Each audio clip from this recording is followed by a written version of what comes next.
What's up everyone? Welcome back again to my YouTube channel. So ngayon pag-usapan natin kung paano nga ba natin matutulungan yung mga kamag-anak natin. O kaya naman, paano tayo magiging tingin nila sa atin ay mabait. O kaya naman magiging mabait sa atin.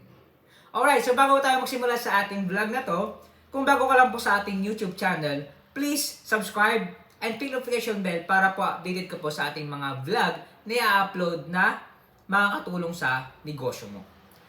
Ngayon, kapag na-reach po natin yung 100k subscriber bago pa matapos tong taon na to, ay magpapag-giveaway po tayo. And that's my prayer.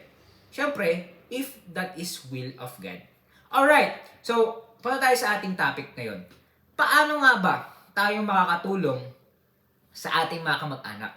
O kaya naman, paano tayo magiging mabait sa mga pinsan natin at saka mga kamag-anak natin? Ito, kailangan mo lang is maging napagbigay sa kanila. Bigyan mo lang sila, magiging mabait na sila sa'yo. Hindi, ito joke lang yun ha, joke lang yun. Punta tayo doon sa focus natin na paano tayo magiging blessing, okay, makatulong sa kanila. Kung hindi natin sila kayang kuning empleyado kasi nga mahirap, okay? As my experience, mahirap magkaroon ng empleyado na pinsan, kamag-anak. Ito, simple lang naman. Ang gawin natin, turuan natin kung paano magnegosyo. Okay? Palagay ko, yung mga pinsan ko, mga kamag-anak ko, alright, merong nanonood sa ating mga vlog. Kaya, tayo po ay nakakatulong sa kanila. Sa mga gustong magsimula ng negosyo. Especially, syempre, hindi sila nakapagtapos ng pag-aaral and everything. Okay? So, ang kailangan lang nila ay pwedeng magnegosyo. Para sila magnegosyo, wala silang kaalam-alam.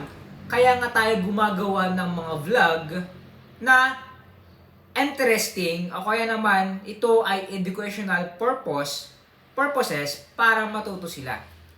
Especially yung paano nga ba magsimula ng negosyo nang walang pera.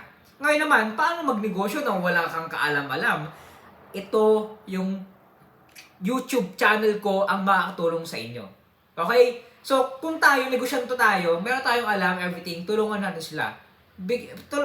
Turuan natin sila. Okay? Kung wala silang alam, everything, tulungan natin sila. Okay? At huwag natin kalimutan na itatak na kailangan natin ang Diyos sa buhay natin. Because only God give the wisdom. Alright? We need God in our life. Simple lang naman eh. Okay? Kaya, ipadatak natin sa utak nila na kailangan natin ng Diyos. After that, tulungan na natin sila. Alright. So, para mas madami po kayong matutunan sa ating experience, especially sa aking pangnegosyo, meron po tayong ginawang libro para po sa inyo.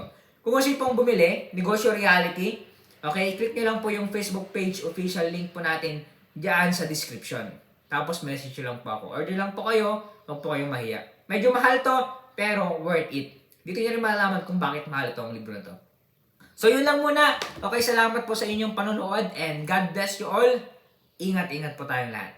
Bye-bye.